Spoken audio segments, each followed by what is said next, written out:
Hello there. Welcome back to this double episode. Is it a double episode? Maybe a triple? I don't know how long this is going to be, but anyway, this is part 2 of this episode in which I'm doing a text adventure game on textadventures.co.uk. Now, this is part 2, so I strongly recommend that you watch or listen to part 1 of this first, okay? Because otherwise it won't make much sense to you. So, in part 1, I started doing this text adventure game. The idea is that you can just listen with me, just listen to the story and just follow along. If you're just listening to the audio, you could check out the game itself, the text adventure, on textadventures.co.uk. There should be a link in the description so you can play the game too if you want to. There's also a video version of this, which is available on YouTube. And if you're watching the video, then you'll be able to read along with me as I share my screen. So I'm now going to share my screen again so that we can continue playing the game. Okay, so let's carry on. Now, if you remember, in part 1, basically, the game is a zombie survival adventure. And I've discovered that there's a zombie apocalypse going on. It's all horrible. There are zombies everywhere. And I've managed to find my way into an abandoned cinema. Well, it's no longer abandoned because, in fact, there's a group of people living in there. And I've joined this group and I'm sort of helping out. There's a girl called Carlson who seems to be, interesting. She's I'm not sure about her. Is she a nice person or not? I don't know. But she's got lovely red hair and green eyes, which apparently in the story suggests that she's supposed to be an attractive person. Anyway, what's going on? So where did we stop? So let's just continue here. So let's carry on with the story. So it says you're chatting with other survivors when you see a commotion in the corner of the theater. Carlson is screaming at a woman and Jason is trying to pull them apart. So Jason is the leader of the group. Carlson is one of the members of this little society. And Jason is saying, we can't let her stay. Carlson is saying, we can't let her stay here, Jason. She's been bitten. So has this woman been bitten or has she just been scratched? The woman says, no, I haven't. I haven't been bitten, shouts the woman. Her arm is bloody and bandaged. I tripped and cut my arm. That's all. You have to trust me. And Jason, who seems to be a bit naive about the zombie apocalypse, is saying, we're letting her stay, Carlson, says Jason. This community is built on trust. If we don't have trust, we have nothing. So what are we going to do, listeners, viewers? Are we going to kick her out? Because if she has been bitten, then it's game over for everyone. Or are we going to trust her and let her stay? Now, I think the thing is, in the zombie apocalypse, you've got to be tough. You've got to be mean. Sometimes you've got to be ruthless for the benefit of the group. So if we throw her out, we're going to throw an innocent woman to a bunch of zombies. Tough decisions have to be made. If we trust her, as I said, she could turn and eat everyone. So we're going to chuck her out. We're going to kick her out. I know it's a tough decision, but that's just what we have to do. Okay. We have to kick her out. It's too dangerous. So we got a point for being cautious again. So Jason turns to you. It's the first time you've seen him angry. And Jason says, we let you stay here. We offer you food and companionship, and you turn on us. What did I just say about trust? He sighs heavily and rubs his temples. He rubs his head. He hasn't got just two model temples and starts rubbing them. No, he's rubbing the temples of his heads. His heads? How many heads has he got, Luke? 1. He rubs the temples of his head. She's staying here, but you're leaving. Jason points to the door. Get out. Okay. This didn't quite go as I expected it would go. But anyway, let's continue. Oh dear. You wander the desolate city streets alone once again. Jason's going to wish he listened to you when everyone in the theater gets bitten by that crazy woman. Let's see what happens next. So you spend the rest of the day rummaging through a local apartment complex. Rummaging is like looking through things, trying to find things, like moving objects out of the way, rummaging. searching for food and trying to think of what to do next. You wonder where Woodrow is. He's our best friend. And if he's alive at all. You're relaxing when you hear someone else in the adjacent apartment, in the next apartment. The noise moves into the hallway and gets closer to the apartment you're in. Oh dear, what's this? Is this another zombie? Preparing to jump out the window, you watch the door carefully.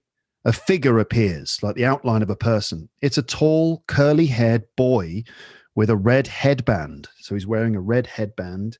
A tall boy with curly hair. You let out a sigh of relief when you see that his eyes aren't green, because the zombies in this story, well, they're called rotters. They have green eyes. This is how we know normally the zombies or the rotters have green eyes and like blood dripping from their mouths and stuff. But anyway, this isn't a zombie. I didn't know anyone was here, says the boy. My name's Jude. Hey, Jude. He slides a photograph into his back pocket.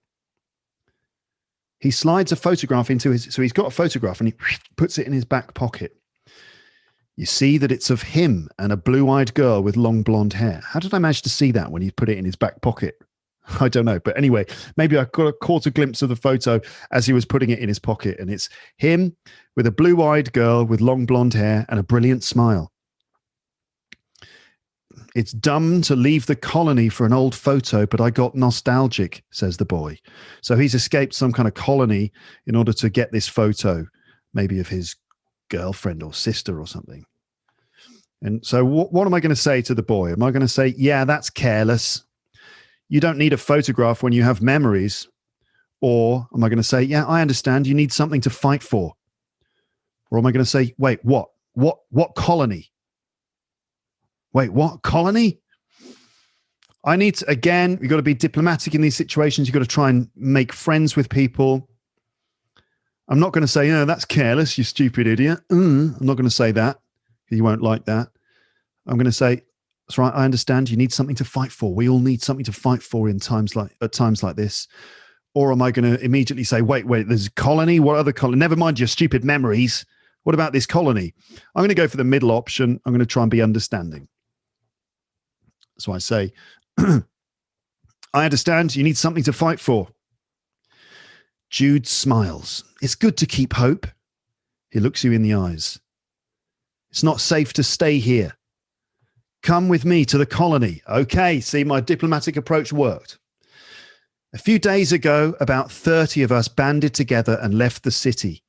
We're traveling towards Darkwyn. This must be a town. It's supposed to be safe from lurkers. Okay, he calls them lurkers. Everyone's got different names for these zombies. Sounds like there's more than one name for the psychos that keep attacking you. Okay. This is all so overwhelming. It's too much, you say. Plus, it doesn't make a lot of sense. Why hasn't the military taken care of this disaster? I mean, they have a lot of guns. Plus, how do these people keep up the stamina to run around all the time? Okay, so we haven't realized that these are like zombies yet. And why did my apartment have power when most of the city lost power? I was in my basement playing video games for 2 weeks straight. Did no one seriously think to tell me about this? Jude scratches his chin. Yeah, this game has a lot of discrepancies. It's only been 2 weeks. There's no way this catastrophe could spread very far. Oh, is Jude breaking the fourth wall and sort of winking to the audience? Like, yeah, this game's got a few discrepancies, doesn't it? It's only been 2 weeks. There's no way this catastrophe could spread very far. All right. Well, no matter what, it's still scary, you say. Are you looking for someone? Jude asks. Yeah, my friend Woodrow. Well, he might be at the colony. Right, to be continued. Let's carry on. Oh, we've completed Zombolocaust. The end is pretty close. We've completed it. Congratulations, but there are multiple paths that you can take to reach this point. What was your dominating trait? So heroics, 0. So I was completely unheroic, just sneaking around, trying to, protect my own self-interests. Cautiousness. I got 5 points for cautiousness. So I'm very cautious. Smart. So I'm not very clever. I got 0 for that. And aggression, I got 2. Okay. Try replaying the game and taking a different route. For example, after going after Zoe instead of Woodrow creates a totally different story arc. And then there are some musical credits. Apparently, there is music during the game, which I've had the sound turned off. Well, there you go. I mean, I've restarted the video, and the game ended. But you know what? I'm going to restart. I'm not going to go after Zoe because that's going to be too much game. But I will. I'll maybe take a few different choices. I think what I'm going to do is I'm going to. You remember the woman that I suggested that they throw her out? I'm going to let her stay. Although I think she's probably going to turn into a zombie and eat everyone. But let's see if we can get there. Okay, just bear with me while I quickly go through all the options again. So I went the other way when the zombies were in the street. I ran away again. I sprinted into the comic book shop. I barricaded the door with a bookshelf. I got out of the back door when the zombies started coming for me. And then what did I do? I went to find Woodrow. Or should I go and find Zoe? Okay, let's go and find Zoe. Okay, all right. We've got enough time. Let's do it. Okay, so we're going to try and find Zoe this time. This is the other option that we had that creates a different story. Okay, then. So despite what I just said a second ago, I am going to look for Zoe. So you call Zoe, but she doesn't pick up. What else is new? Apparently, Zoe never used to pick up the phone when I called her anyway. She's my ex-girlfriend.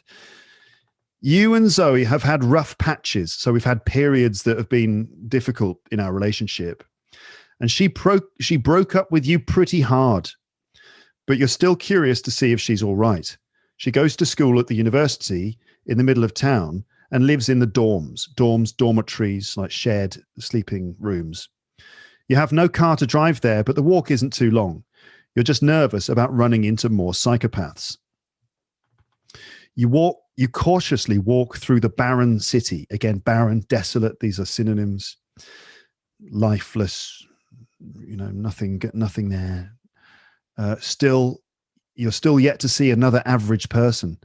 After 20 minutes of darting between alleys, you reach the university campus. More darting around. Dart, a dart would normally be a thing that you'd throw. It's got a spike at the end and like a little arrow. And a dart goes quickly in a straight line. So if you're darting between things, it means you're moving quickly in a straight line between them.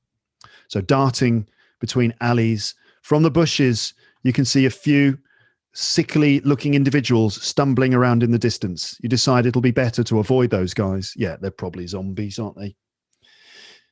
You're sneaking to Zoe's dorm when you hear cries for help from the library.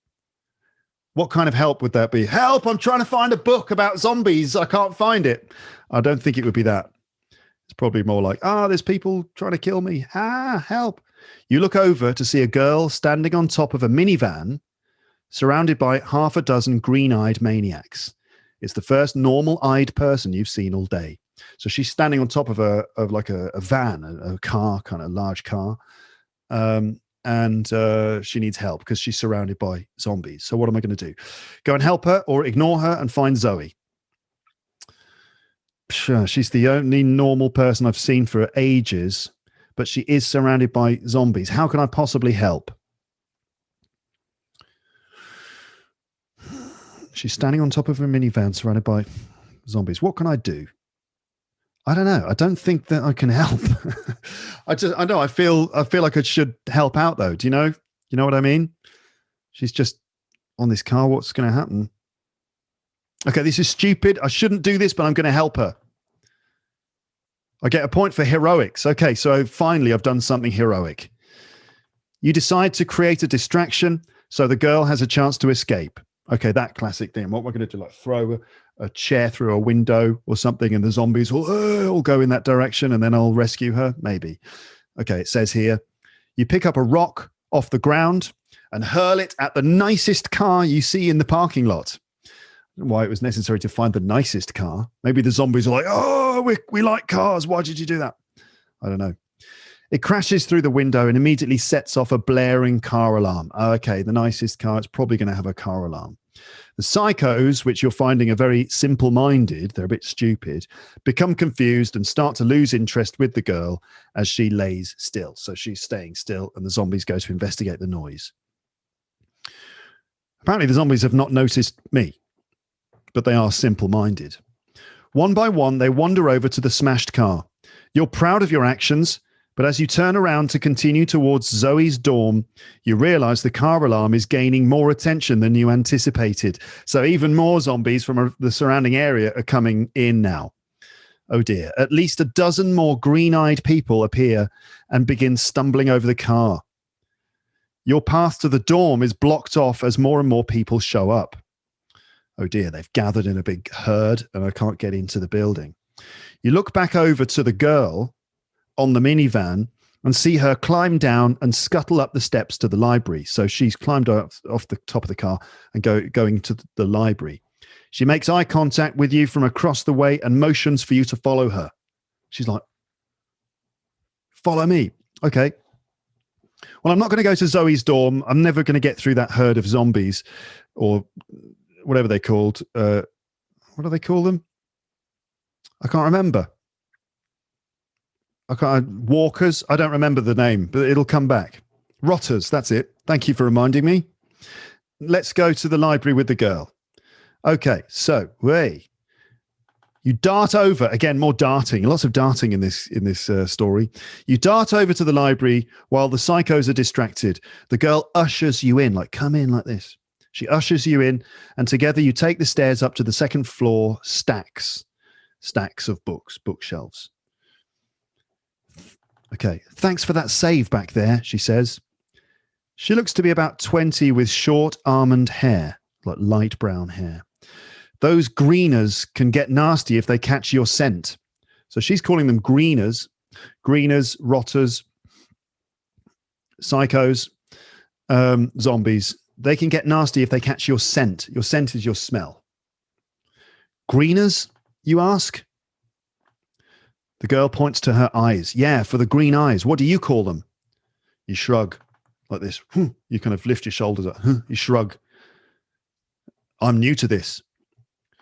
What, have you been living in a cave for the last 2 weeks? More or less. Been in my basement playing computer games. The girl leads you over to two other college students. Okay, so there's two other students there. My name's Jen, and this is Percy. And this is Ingrid. You shake hands with Ingrid, but Percy is more hesitant. He's a tall, blonde boy with gap teeth. So he's got like gaps between his teeth. Okay. Don't worry, says Jen. He won't shake hands with anyone. He's afraid of contracting some disease that will turn him into a greener. I don't think you can become a zombie by shaking people's hands. I mean, COVID-19, different story. But shaking hands in the zombie apocalypse, I think, is okay as long as they don't bite your hand. The truth is, no one knows why people started becoming greeners. But we do know that if you're bitten, you become a greener yourself. Images of old zombie movies flash through your mind. Old zombie movies. Oh, people getting bitten. A montage of zombie type stuff that's going through your mind. We've been hiding out here in the library, continues Jen. We're waiting for the military to show up and clean this up. Percy laughs. That's not going to happen. This virus is way out of their control. Jen looks hurt by Percy's words. She's like, I'm trying to do a hurt face. Trembling lip. Oh, Percy said something mean. Jen looks hurt by Percy's words. She looks over to you with watery eyes. She's like, tears are appearing in her eyes because of what Percy said. So what am I going to say? I'm going to say, hey, don't give up hope, man. This is what I'd say to Percy, I suppose. Don't give up hope, Percy. Or I'm going to say, you know what? Percy's right. We can't depend on false hope. Or am I just going to say nothing? All right, so Jen says, yeah, we're waiting for the military. And Percy goes, that's not going to happen. They can't control this. And Jen's like,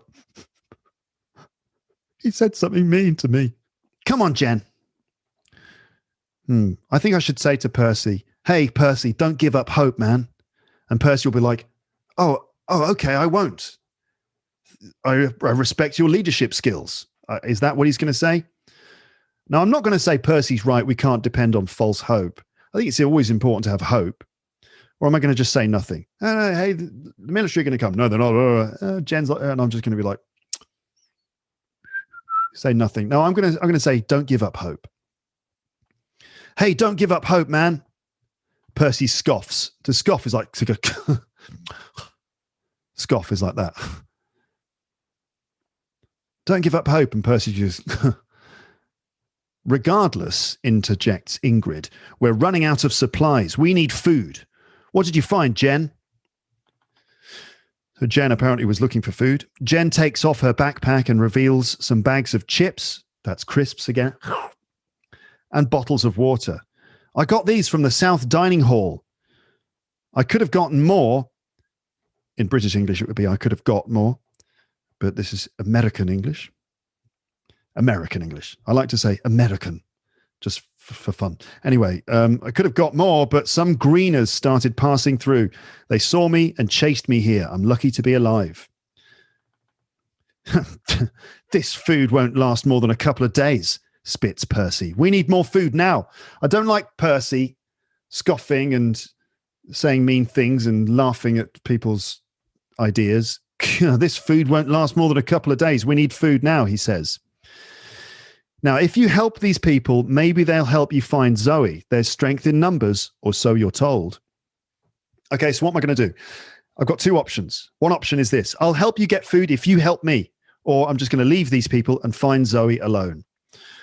I think that there is strength in numbers. I think Ingrid and Jen seem to be reasonable. Percy doesn't seem like a great person. He's probably the sort of person who's going to somehow get me killed, you know, because I can't trust him, maybe. But the other two seem all right. And maybe if we can work together, we can get through this and then find Zoe. So I'm gonna help them if they help me. Clickety click, click, click. What do you want? Asked Ingrid. She has thick blonde braids and freckles. So she's got like her hair in braids, like plaited braids, and she's got freckles. Is this important? I don't know. Freckles, zombies, like zombies are repelled by freckles. I don't know if it's necessary for us to know that she has freckles, but anyway, freckles, little sort of brown, little brown spots. They're not spots. They're like little brown dots. Very cute. I'm looking for an old friend. Do you know Zoe Melody? No one seems to know who you're talking about. They have a quick, quiet discussion before turning back to you. Ingrid speaks up. We'll help you find your friend if you help us gather food and medicine. But most of the dorms cleared out pretty quick. Your friend is probably long gone, and we're not willing to leave the campus to find her. All right, so they'll help me. I'm going to help them find food. They'll help me search for Zoe in the campus of the university, but that's as far as they'll go. All right, then. The four of you leave out the back of the library. We've gone out the back as the distant car alarm dies. Okay, the car alarm has stopped. You travel to the East Dining Hall to collect food. There are several greeners wandering around the empty campus, so you make sure to be extra careful.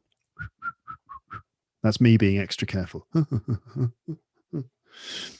You reach the dining hall, but find the big glass door locked. You can see food inside, teasing you. The food is inside going, ha, ha, you can't get us. That's the food speaking. If you spend too much time here, you're bound to be found by roaming greeners and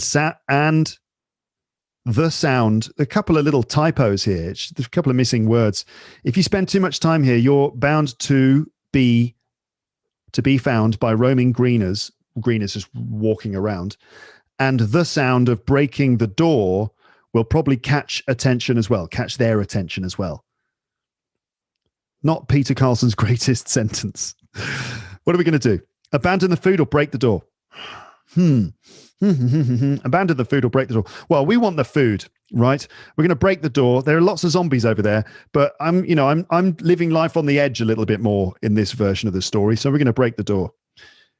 You pick up a stray brick, just a brick that's loose on the ground, on the grass, and you send it through the glass door. It shatters loudly, undoubtedly catching the attention of nearby greeners. You rush inside and try to make it quick. So the idea is we're going to grab some food and then quickly get out of there.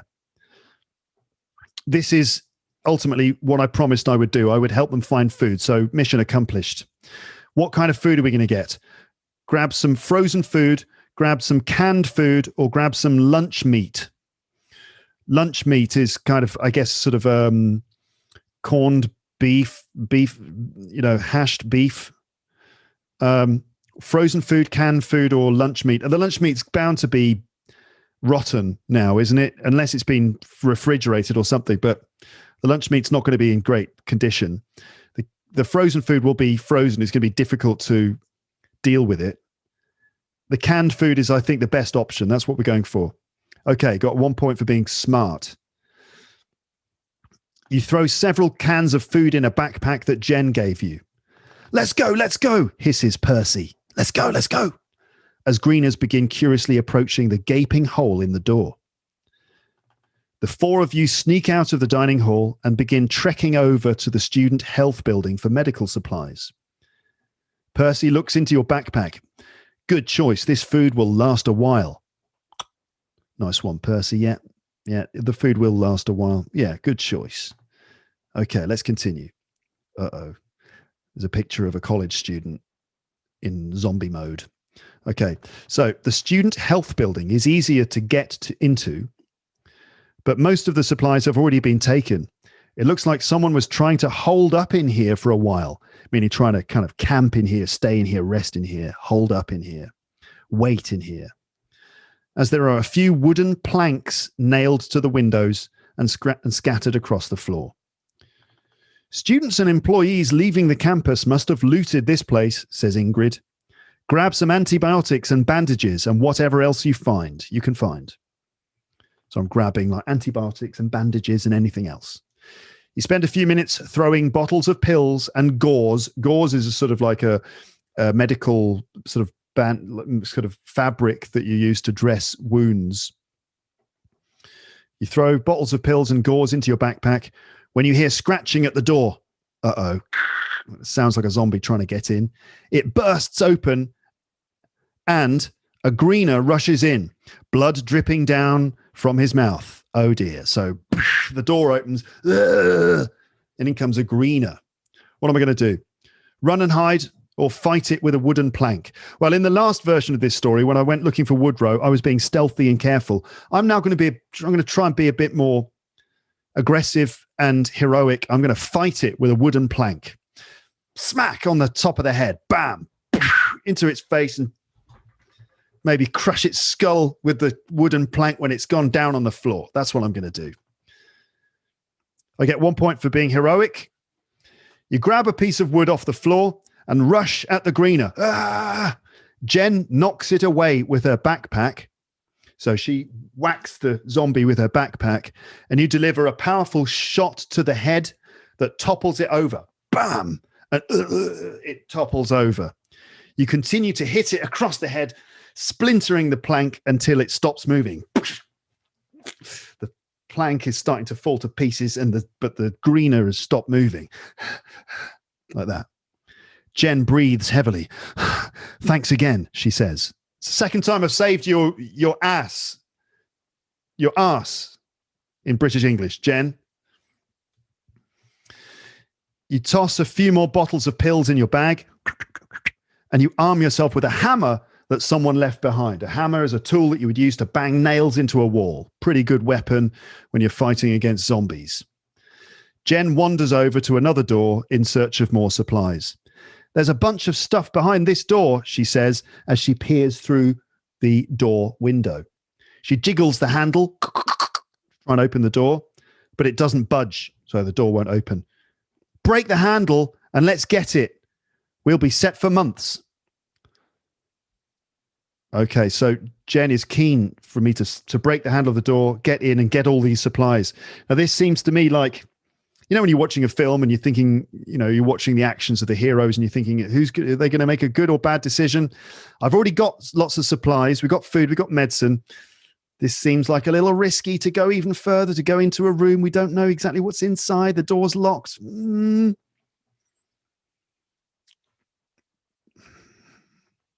going to break in and loot it because I'm trying to be a bit more action-packed in this episode. You motion for Jen to stand back and you take a swing at the doorknob with your hammer. Stand back, Jen. It breaks off and you kick the door open. Bam! But to your horror, a deafening alarm begins to sound. A big alarm. You activated the anti-theft measures. Oh no! We need to get out of here now, yells Percy. But the medicine's right here, responds Jen. Let's grab it fast and go. I think we've pushed our luck enough at this point. I think we need to get out of there before the greeners show up. Or are we going to grab some supplies and run? We've already got supplies. We've pushed our luck. We're going to get out of there. That's what we're going to do now. Get out of there before the greeners show up. You sprint towards the exit, rushing down the flight of stairs you climbed to get there. Greeners are already starting to enter the building as you approach the door. In moments, you're all but surrounded. You're almost completely surrounded in just a few moments, and they begin to swarm, a huge herd of them. Oh God, right. What are we going to do? So we've got options. We can save Jen, we can save Percy, we can save Ingrid, or we can just save ourselves. Save yourself and just run. Now, I've saved Jen twice. Am I going to save her a third time? Twice is enough, I think, Jen. You're nice and everything, but still. Percy, no, I'm not going to save Percy because he's, obviously I don't think he's a good guy. And, he hasn't really ingratiated himself with me. So, no, sorry, mate. And save Ingrid. She does have nice freckles, but that's not enough. I'm sorry. I'm going to have to save myself now. Selfish, but I'm doing it. I've got a point for being cautious again. So I feel a bit ruthless at this point. You push past Jen, Ingrid, and Percy and sprint out of the student health center selfishly. You can hear them cry out for help and howl in pain as greeners swarm them relentlessly. Oh God, they're being attacked and eaten and bitten. They provide a fairly effective distraction to the greeners, and you manage to run away and hide out in a science building until you're sure that there are no greeners following you. It had to be done. You understand that survival at any cost is key. I had to do what I had to do, right? Okay, let's continue. So you wander the college campus, lonely, tired, and unarmed. Any weapon you found broke or something. Oh, okay. So the hammer just broke or I lost it. You hear the ominous growl of nearby greeners. Ominous is like, oh, that sounds bad. That sounds like potentially bad. Ominous means something's going to be bad. So the ominous growl of nearby greeners. Oh, no. God, no. And you see a small group of them catch your scent. So some of them are kind of going in my direction. They chase you between buildings, eventually cornering you up against the chemistry lab, nowhere to go. So they've cornered me. They're surrounded. I'm in a corner. Apparently, I've got nowhere to go. Suddenly, a rope ladder falls down from a window above you, and you hear a male voice calling out to you, "Hurry up, they can't climb." Well, I've got two options. Option one is climb the ladder. Option two is to fight the greeners. You don't need that kind of charity. I don't need anyone to help me. No. Clearly, I'm going to climb the ladder. I hope they're good people, but, when you're stuck between the devil and the deep blue sea or between a rock and a hard place, sometimes you've got to make a quick decision. So climb the ladder is what we're going to do. So you grab onto the ladder and pull yourself up as greeners desperately reach for your feet. You climb up through the third-story window that the ladder descended from and find yourself face to face with your savior. So I've climbed up the ladder. into a third-story window, and there's the person who saved me. My name's Clark, says the man. He's a short man with glasses and black hair. Kind of sounds, Clark Kent? No, short man.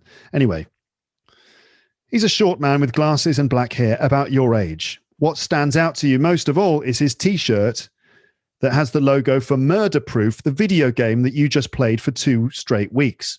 Interesting. So you remember at the beginning of the story, I was in my basement playing Murder Proof, that computer game, while the zombie apocalypse happened outside without me realizing. And this guy who's just saved me is wearing a Murder Proof T-shirt. Interesting. Seems he could be a friend. It's good to have things in common with people, isn't it? So you both converse about the game for a while. You talk about it. Clark is jealous that you had a chance to beat it before society fell apart. So it's like, hey, Murder Proof. Oh, I was playing that while all this happened. I was in my basement the whole time. I didn't realize. Completed it, and Clark is like, oh, you lucky bastard. You managed to complete the game. I wish I could do that. Okay, let's continue. I'm glad I stumbled across you. I'm glad I bumped into you, came across you, says Clark. This guy has some sort of man crush on you because you both like the same video game. So Clark really likes me. He's like, oh, I'm glad I found you. I need your help finding someone. We need to go across campus. I'm pretty sure they're holed up in the old financial aid offices. If you help me with this, I'll help you too. So Clark needs my help. He seems friendly. He seems to like me a lot because I play the same computer games as him. And he needs me to help him find someone. So again, other people that need, I'm going to make a deal with them. If I help him, he'll help me, he says. Well, this guy did just save my life, so I might as well help him. Okay, I'm going to help him. Okay. Thanks, man. Clark is ecstatic. Oh, thanks. I'm trying to find an old buddy of mine, Greg. He's a pretty cautious guy, really into preparation and setting traps and stuff. But I'm worried the greeners are getting closer to him every day. So his friend Greg is holed up in the financial aid offices, where you would go to get financial aid or financial help as a student. You can go and borrow money as a student. So it's like a sort of just an administrative office. And his friend Greg is holed up in the old financial aid offices. And Greg apparently is, very well prepared. He's very good at setting traps. He's probably okay, but maybe the greeners are slowly getting closer to him. So we need to hurry up, of course. Together you journey across the campus, careful to avoid packs of greeners. I expect we'd be darting from hedges to fences and things. You reach the financial aid building and boost Clark up through the window. You know, when you give someone a boost, you put your hands together and let them put their foot between your hands, and then you boost them up. So you reach the building and boost Clark up through a window. He pulls you up and you stealthily walk through the halls. Clark wields a wooden baseball bat wrapped in barbed wire. He's got a wooden baseball bat wrapped in barbed wire. Sounds like Negan from The Walking Dead, but it's not a very good sign because Negan is really a really bad guy. So this is not a good sign. Is he some kind of Negan character? I don't know. We'll see. You hear the growl of approaching greeners behind you and turn to see 3 of them stumbling towards you. What's Clark going to do? Now, he could be useful because he's got this awesome weapon. He could, be good at fighting off the zombies. Or he could be an absolute bastard and whack me with it. Because people get ruthless in these situations. Clark seems to be a genuinely good guy, though. I'm going to hold my ground with Clark. So Clark and me I'm not going to run away. I'm going to stay with Clark, and we're going to probably try and fight off these zombies. Okay, I'm going to do it. Clark motions for you to stay put. He says, stay there, don't worry, he says. The greeners get closer, hungrily eyeing you from across the hall. So they're across the hall, looking at us. But before they can reach you, there's a loud mechanical click.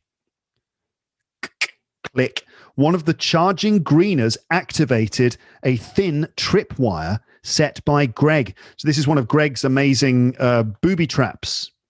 And a heavy bladed pendulum swings down from the ceiling. It slices through all 3 greeners at once.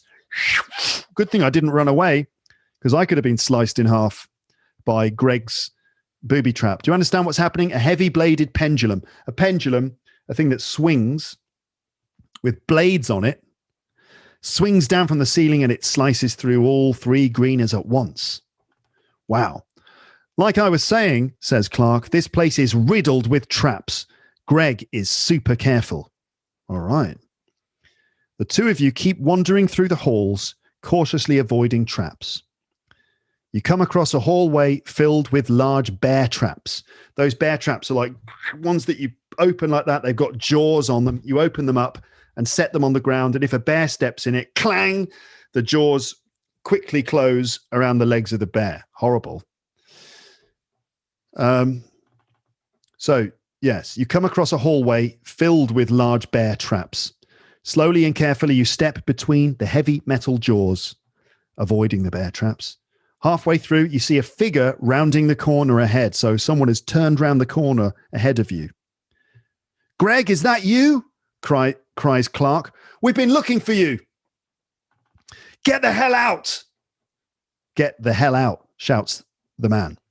He lifts a can and a lighter out of his backpack. He lights a fuse sticking out of the tin can and tosses it across the hall towards you. So a can with a fuse in it. Is this some kind of bomb that he's thrown towards us? Who is this man? And why is he throwing a bomb at us? The man runs away down the hall as the can lands next to you. It's a large tin can full of nails and fireworks, topped with a burning fuse that's inching towards the center. Okay, so if the fuse burns down, this thing's going to go bang, and fireworks and nails are going to fly everywhere, which will be pretty bad news. So what do I do? What do we do? Turn and run or deactivate the bomb? Now, okay, if this is a simply made, homemade bomb, you could probably just pull the fuse out and throw it away and the bomb won't go off, but it's pretty risky. Or do we turn and run? I don't like the idea of running around in this building because it's full of traps and I'm just going to get spiked or something, aren't I? I'm going to be heroic again and I'm going to deactivate the bomb. Okay, there's no time to run. So you step over a bear trap and grab the tin can. You yank the dwindling fuse out. So I yank out the fuse moments before it would have reached the fireworks center. Clark sighs in relief. Oh, way to go, man. We must have spooked Greg by coming here. He's real jumpy and paranoid. So that must have been Greg. Didn't realize it was us. And he's so paranoid, he's just throwing bombs at people. Okay, we can talk some sense into him, though. Plus, imagine the team we'll make if he shares his supplies with us. Okay, so we're going to try and find Greg. I mean, he seems very jumpy and paranoid. Maybe he's going to try and kill us again. But Clark seems to be pretty good friends with him. Maybe when Glenn realizes that it's Clark, he'll kind of come round. Let's see. I think we're going to try and find Greg. That's our next option.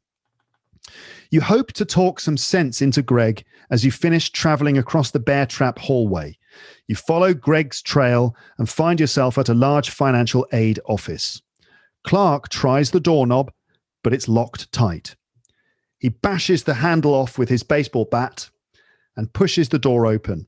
Is this how doors work? You just smash off the handle and you can unlock the door? I didn't know that.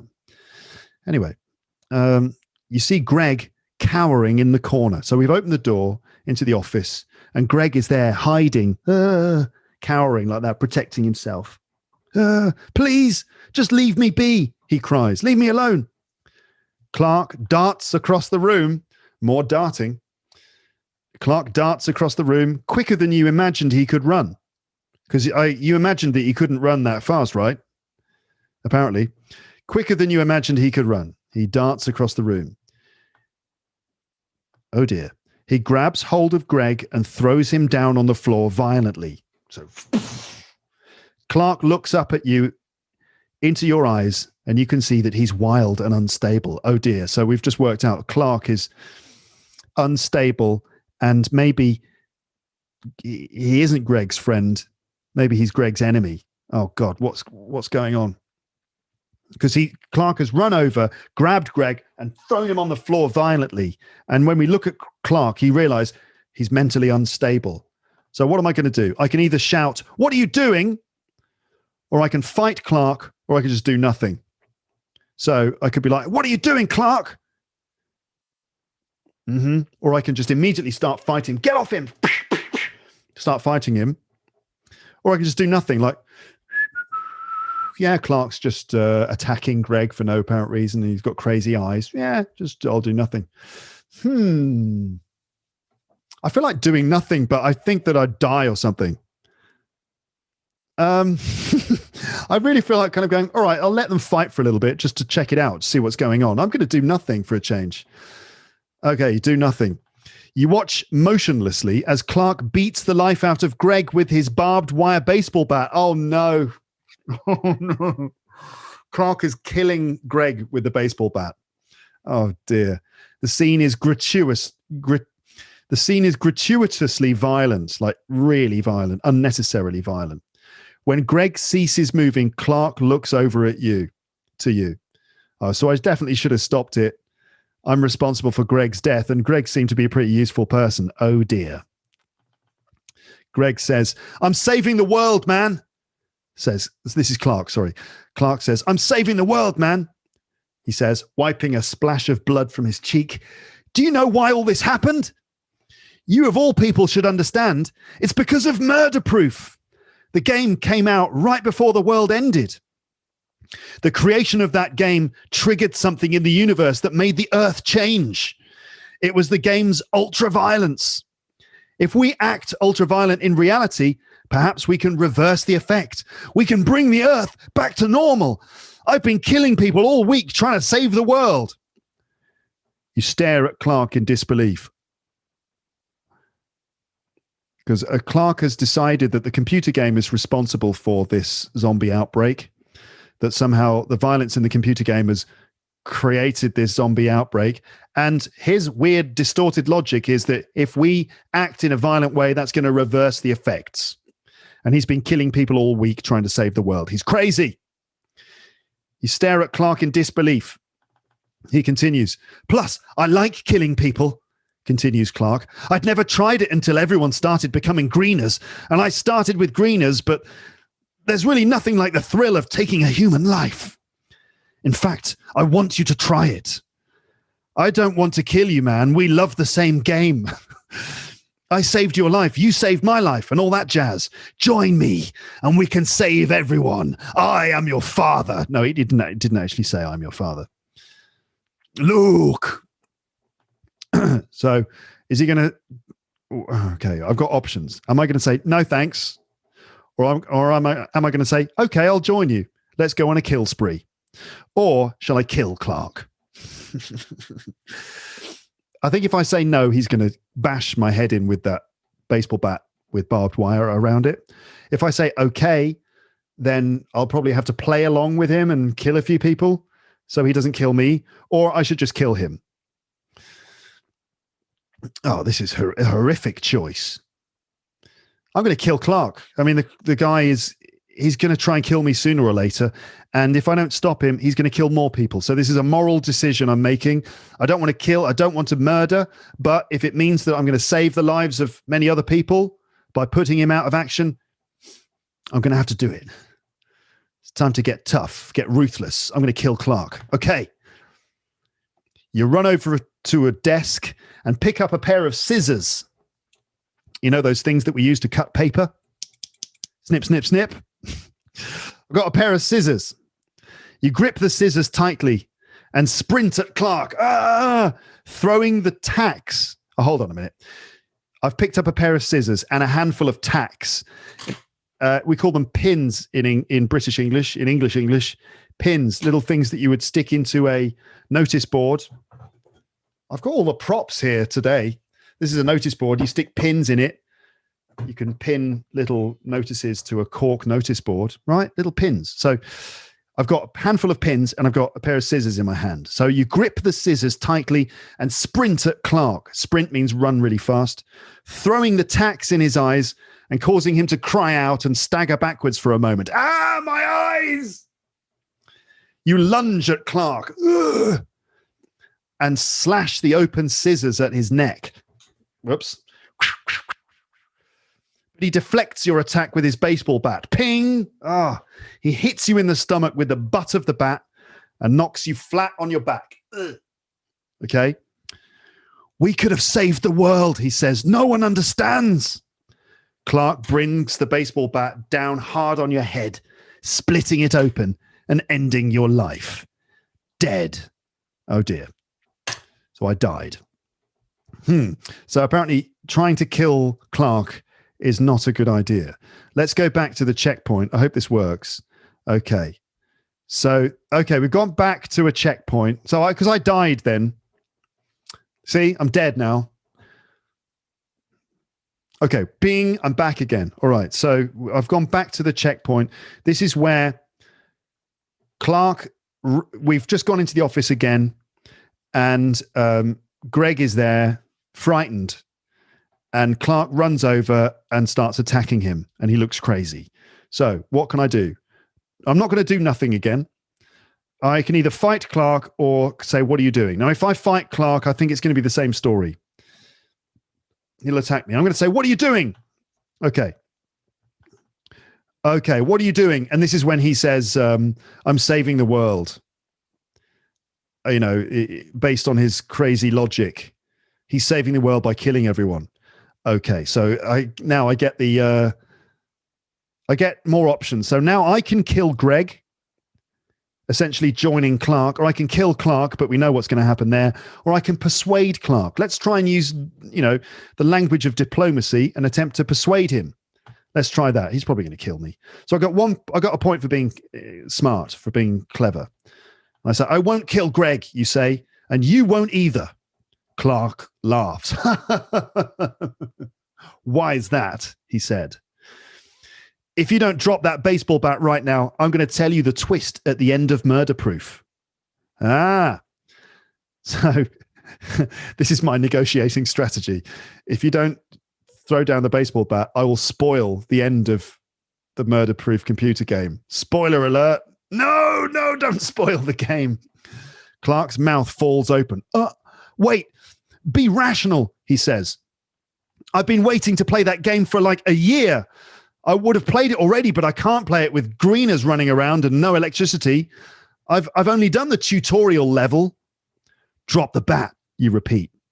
I'll tell you every character that dies right now if you don't drop that bat. Clark drops his baseball bat and his eyes grow wide. He's completely lost his mind. Please just don't say anything. I want it to be a surprise, he says. Clark is a total, a mega geek who, this computer game is more important than anything else, especially the ending. So this is quite a powerful negotiating position I'm in now. Greg takes advantage of Clark's shock and he grabs the bat. What's Greg? What's Greg gonna do? He jumps to his feet and before Clark can defend himself, he belts him in the side. Pam! Right in the side, in his ribs. Clark staggers to the floor in pain as Greg swings again, this time smashing Clark in the back of the skull. Whack! Clark's body crumples to the floor, lifeless. Wow.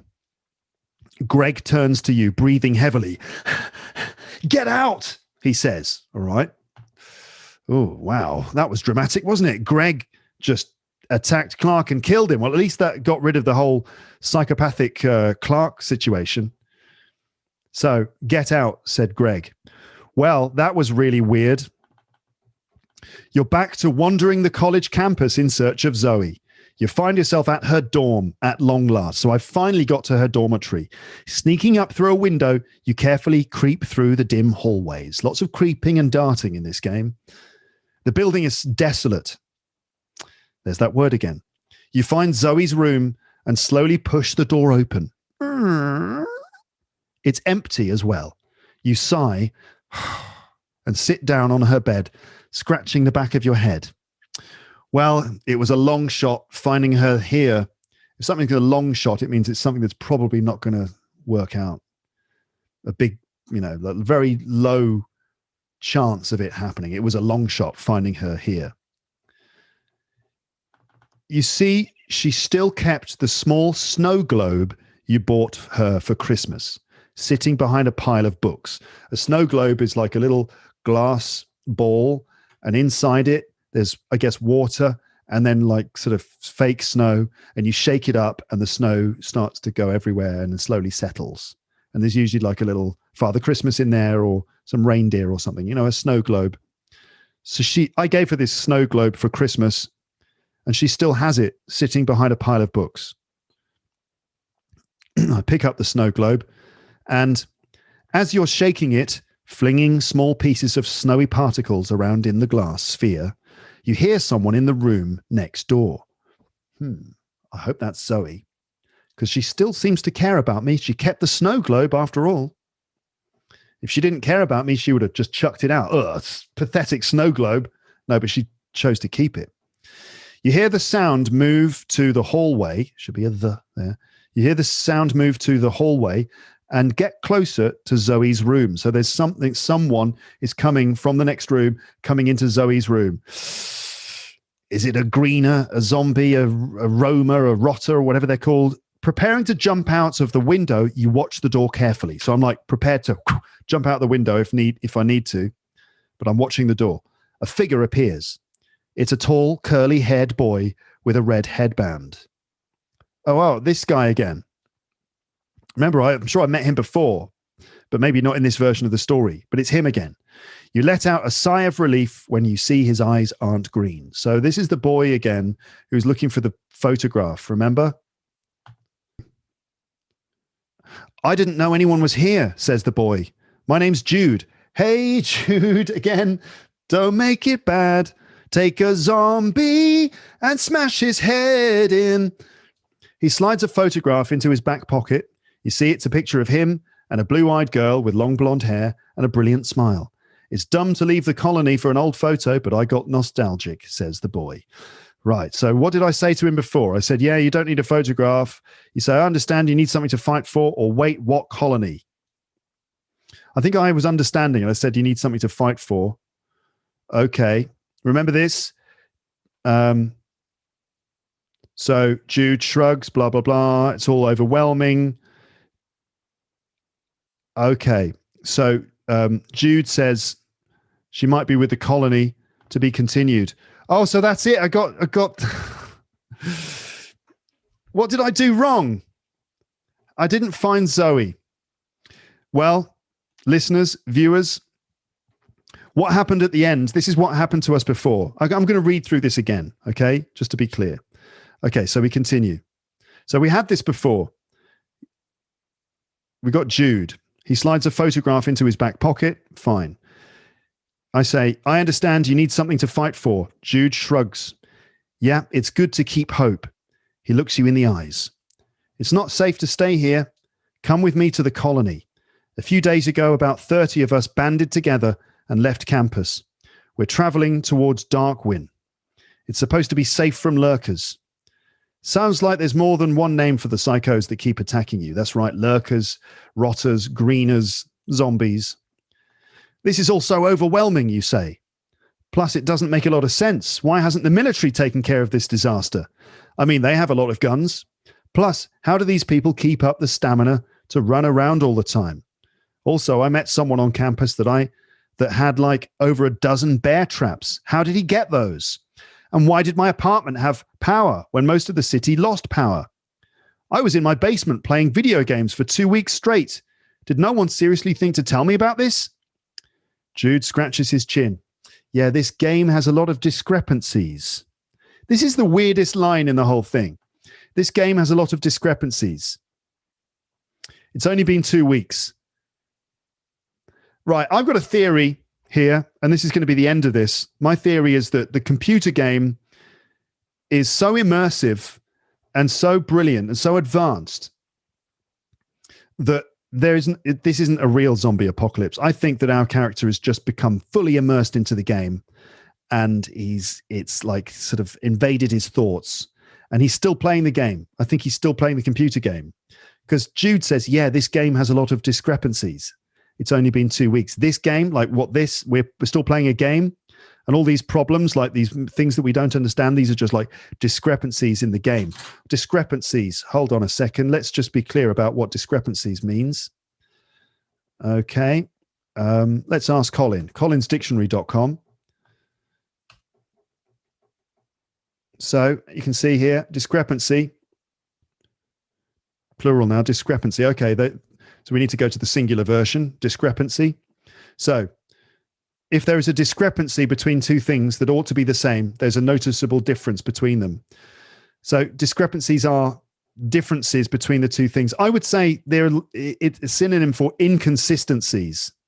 In terms of a computer game, you'd say there are lots of discrepancies in this game, meaning lots of inconsistencies or things that don't really match up. So I'm talking about the zombie apocalypse, and Jude is talking about, yeah, this game has lots of discrepancies. Does he mean murder proof, or does he mean this game, this text game? It's all very mysterious. But my theory is that this is all somehow a computer game, and this isn't real.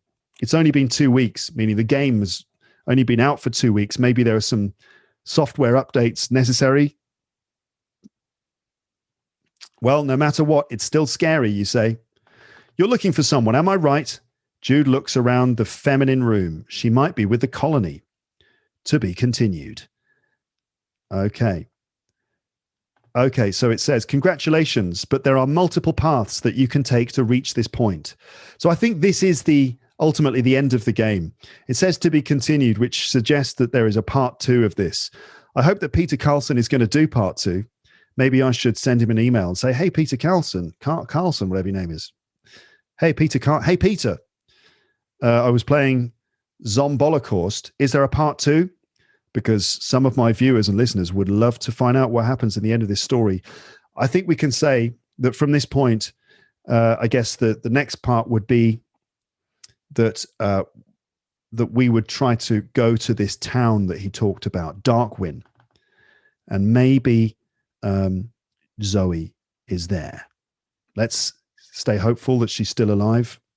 So this time I got 2 points for heroics, 2 points for cautiousness, and 2 points for smarts. I think I got more points than I did last time. Okay, listeners, as it says here, you could do this game yourself. Try replaying the game and taking a different route. You could see what happens, or at least go through it yourself again. You can, see these words and phrases again. You can copy paste them into your vocabulary notes, into your word lists and things. And you can just have fun doing this. And there are lots of other games on textadventures.co.uk that you could play around with, including the other ones that I did by Peter Carlson, Victorian Detective 1, 2, and 3.